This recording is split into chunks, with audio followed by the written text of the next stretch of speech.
ગામમાં બે બિલાડીઓ રહેતી હતી. એ બંને બિલાડીઓ તો ગામમાં સાથે જ હરતા અને ફરતા.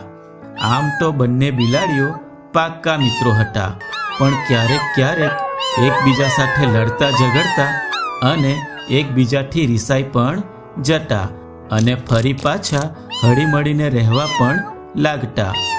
એક વખત એ બંને બિલાડીઓ ભોજનની શોધમાં ગામમાં ફરવા માટે નીકળી અને ફરતા ફરતા તેમણે જોયું તો એક ઘરમાંથી ઘરના બધા લોકો બહાર જઈ રહ્યા હતા.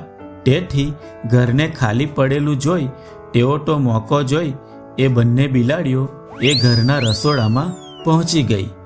ત્યાં જઈને જોયું તો એક સરસ મજાનો ગોળ ગોળ રોટલો હતો. એ રોટલો જોઈ બંને બિલાડીઓના મોંમાં તો પાણી આવી ગયું અને બંને બિલાડીઓએ તો છલાંગ લગાવી રોટલો મેળવવા તરાપ મારી. બંને રોટલાની સામસામે ઊભી થઈ એકબીજા સાથે લડવા લાગી. એક બિલાડી કહે, આ રોટલો તો મારો છે. બીજી બિલાડી કહે, અરે ના ના, આ રોટલો તો મારો છે, એ તો હું જ ખાઈશ. તો પેલી બિલાડી કહે, પણ એ રોટલો તો પહેલા મેં જોયો છે, એટલે એ રોટલો હું જ ખાઈશ. ના ના, એ રોટલો તો હું જ ખાઈશ. ના ના, હું ખાઈશ. ના ના, હું ખાઈશ. ના ના, હું ખાઈશ. એમ તેઓ તો બંને લડવા લાગ્યા. લડતા લડતા તેમાંની એક બિલાડી રોટલો લઈને ભાગી. સાથે સાથે પેલી બિલાડી પણ સાથે સાથે જ ભાગી અને બંને રોટલો લઈ ગામની બહાર એક ઝાડ પાસે પહોંચી ગઈ. ત્યાં જઈ ફરી એ બંને તો ઝઘડવા લાગી. આ રોટલો મારો છે. ના, આ રોટલો મારો છે. આ રોટલો મારો છે. ના, આ રોટલો મારો છે. એમ એ બંને બિલાડીઓ તો રોટલા માટે ખૂબ ઝઘડવા લાગ્યા. ત્યારે ત્યાં ઝાડ ઉપર એક વાંદરો બેઠો હતો. એ આ બધો તમાશો જોઈ રહ્યો હતો. વાંદરાને પણ ખૂબ ભૂખ લાગી હતી. વાંદરાને એ રોટલો ખાવાની ઈચ્છા થઈ. વાંદરો તો એ રોટલો પડાવવાનો વિચાર કરવા લાગ્યો. ત્યારે વાંદરાને વિચારતા વિચારતા એ રોટલો પડાવવાની યુક્તિ મળી ગઈ અને એ તો છલાંગ લગાવી એ બંને બિલાડીઓ પાસે પહોંચી ગયો અને બોલ્યો, અરે મારી વાલી બિલાડી મિત્રો, તમે લડો છો કેમ? ત્યારે એક બિલાડી કહે, આ રોટલો પહેલા મેં જોયો છે, એટલે મારો છે. તો બીજી કહે, ના ના, એ રોટલો તો મારો છે, એને મેં પહેલા જોયો છે. ત્યારે વાંદરો કહે, અરે અરે, તમે લડાવો નહીં, મારી પાસે એનો એક ઉપાય છે. તો બિલાડીઓ કહે, શું ઉપાય છે વાંદરાભાઈ? વાંદરો કહે, હું તમને એ રોટલાના બે સરખા ભાગ કરી આપું છું. એક ભાગ તારો રહેશે ને એક ભાગ તારો, બરાબર? બંને બિલાડીઓ વાંદરાની વાતથી સંમત થયા અને કહે, સારું વાંદરાભાઈ, તમે અમને રોટલાના બે ભાગ કરી આપો. વાંદરો કહે, સારું, તો રોટલાના સરખા ભાગ કરવા માટે હું ત્રાજવું લઈ આવું છું.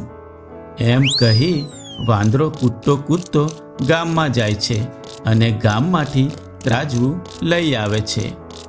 અને પછી વાંદરાએ તો રોટલાના બે ભાગ કર્યા અને રોટલાનો એક ટુકડો મોટો રાખ્યો.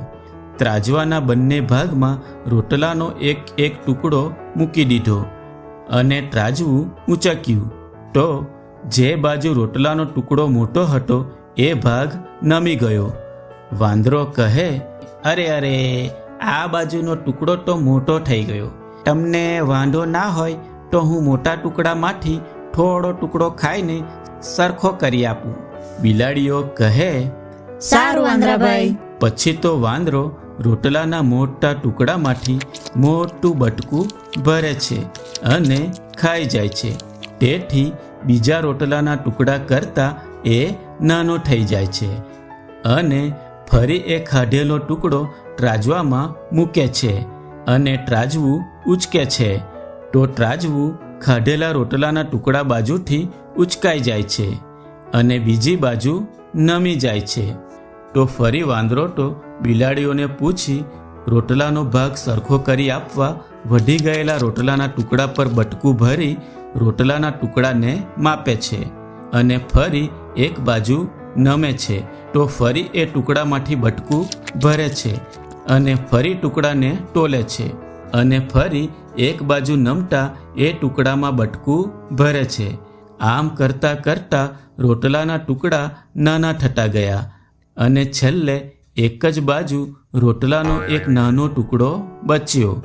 પછી વાંદરો કહે, મારી વાલી બિલાડી મિત્રો, મેં તમે ઝઘડો નહીં તે માટે રોટલાના સરખા ભાગ કરવામાં ખૂબ મહેનત કરી છે. તેથી મને પણ મારો ભાગ મળવો જોઈએ. તેથી હું આ નાનકડો ટુકડો મારા ભાગનો લઈ લઉં છું.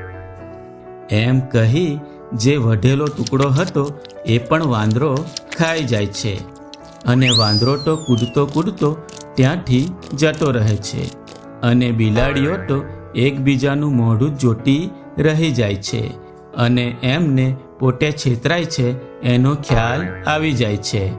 પણ હવે શું થાય? તો બાળ મિત્રો, મજા આવીને આ વાર્તા જોવામાં. બાળ મિત્રો, આ વાર્તામાં આપણે જોયું કે રોટલા માટે બે બિલાડીઓની લડાઈમાં વાંદરો ચાલાકીથી બિલાડીઓ પાસેથી રોટલો પડાવી લે છે અને આમ બેની લડાઈમાં ત્રીજો ફાવી જાય છે. તેથી બાળ મિત્રો, હંમેશા સંપીને રહેવું જોઈએ. બિલાડીઓની જેમ લડવું જોઈએ નહીં તો બેની લડાઈમાં ત્રીજો ફાવી જાય. બરાબર? તો આવજો બાળ મિત્રો, ફરી મળીશું એક નવી વાર્તા સાથે. આવજો.